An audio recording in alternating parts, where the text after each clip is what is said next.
I recently retired from the California Highway Patrol after 23 years of service. The majority of those 23 years was spent patrolling the southern end of Marin County, which includes the Golden Gate Bridge. The bridge is an iconic structure, known worldwide for its beautiful views of San Francisco, the Pacific Ocean, and its inspiring architecture.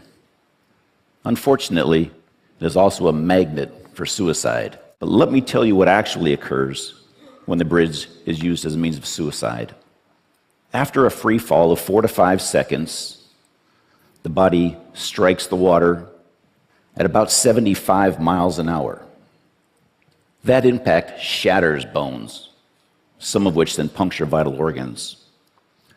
Most die on impact. Those that don't generally flail in the water helplessly and then drown. I don't think that those who contemplate this method of suicide realize how grisly a death that they face. This is the cord. Except for around the 2 towers, there's 32 inches of steel paralleling the bridge. This is where most folks stand before taking their lives. I can tell you from experience that once the person is on that cord, and at their darkest time, it is very difficult to bring them back. I took this photo last year as this young woman spoke to an officer contemplating her life. I want to tell you very happily that we were successful that day in getting her back over the rail. When I first began working on the bridge, we had no formal training. You struggled to funnel your way through these calls. This was not only a disservice to those contemplating suicide, but to the officers as well. We've come a long, long way since then.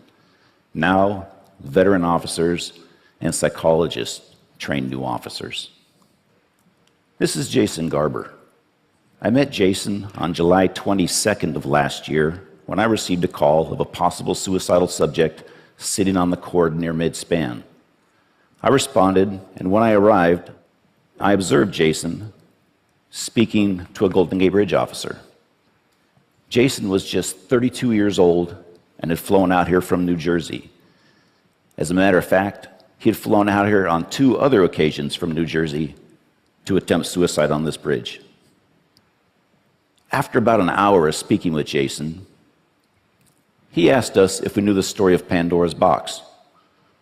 Recalling your Greek mythology, Zeus created Pandora and sent her down to earth with a box and told her never, ever open that box. Well, one day, curiosity got the better of Pandora, and she did open the box. Out flew plagues, sorrows, and all sorts of evils against man. The only good thing in the box was hope. Jason then asked us, what happens when you open the box and hope isn't there?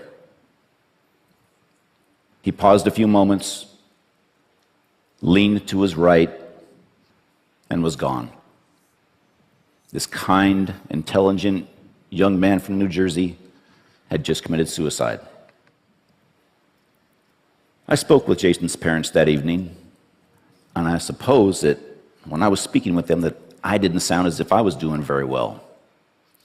Because that very next day, their family rabbi called to check on me.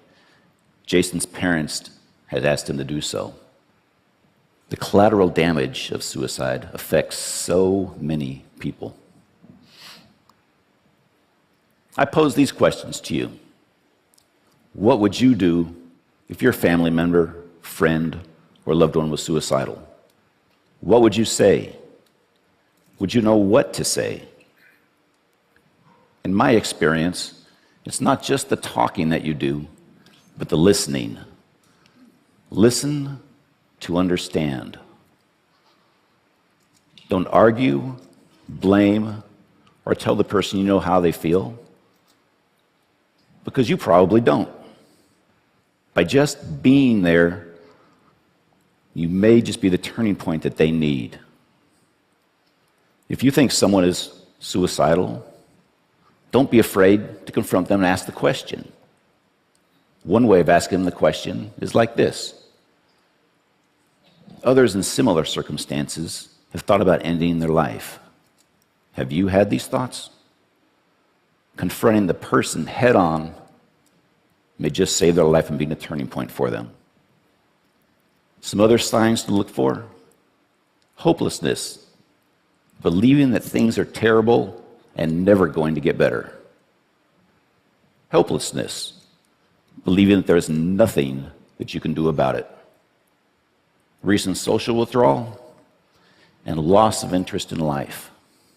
I'd like to introduce you to a man I refer to as hope and courage.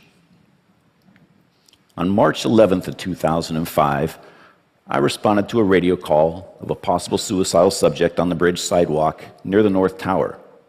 I rode my motorcycle down the sidewalk and observed this man, Kevin Berthia, standing on the sidewalk. When he saw me, he immediately traversed that pedestrian rail and stood on that small pipe which goes around the tower. For the next hour and a half, I listened as Kevin spoke about his depression and hopelessness. Kevin decided on his own that day to come back over that rail and give life another chance. When Kevin came back over, I congratulated him. This is a new beginning, a new life.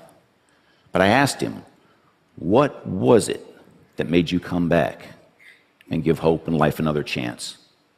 And you know what he told me? He said, you listened. You let me speak, and you just listened. Today, Kevin is a loving father and contributing member of society. He speaks openly about the events that day and his depression in the hopes that his story will inspire others. Suicide is not just something I've encountered on the job. It's personal. My grandfather committed suicide by poisoning. That act, although ending his own pain, robbed me from ever getting to know him. This is what suicide does. For most suicidal folks, or those contemplating suicide, they wouldn't think of hurting another person. They just want their own pain to end. Typically, this is accomplished in just 3 ways: sleep, drugs or alcohol, or death. In my career, I've responded to and been involved in hundreds of mental illness and suicide calls around the bridge. Of those incidents I've been directly involved with, I've only lost 2, but that's 2 too many. One was Jason. The other was a man I spoke to for about an hour.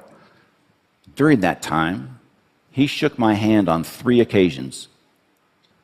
On that final handshake, he looked at me and he said, "Kevin, I'm sorry, but I have to go." And he left. Horrible, absolutely horrible. I do want to tell you, though, the vast majority of folks that we do get to contact on that bridge do not commit suicide. Additionally, that very few who have jumped off the bridge and lived and can talk about it, that 1% to 2%, most of those folks have said that the second that they let go of that rail, they knew that they had made a mistake and they wanted to live. I tell people the bridge not only connects Marin to San Francisco, but people together also.